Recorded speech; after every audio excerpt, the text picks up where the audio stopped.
Isang matagumpay na anti-illegal drug operation ang ipinatupad ng mga kapulisan na humantong sa pagkakahuli ng 2 drug suspect at pagkasamsam ng halos 600,000 pisong halaga ng shabu sa barangay Bago Aplaya, Davao City. Patrolwoman Sheena May Ilagan, ibalita mo.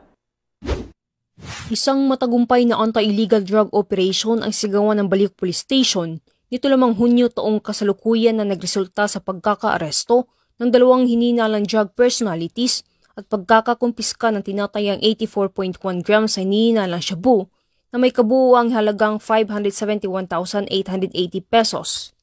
Ang operasyon ay sigawa bandang alas 8 ng gabi sa Phase 2 Gulfview Subdivision, Barangay Bago Aplaya, Davao City sa ilalim ng koordinasyon ng Philippine Drug Enforcement Agency. Kinilala ang mga narestong suspect na sina Alascols, 29 anyos, mula sa Agdao, Davao City na itinuturing na top 1 city-level drug personality at alias Julito, 29 anyos, isang delivery rider mula sa Barangay Bukana, Davao City. Ang mga suspect ay nasa kusdiyan ng sabing stasyon at naharap sa kasong paglabag sa Republic Act 9165 o Comprehensive Dangerous Drugs Act of 2002.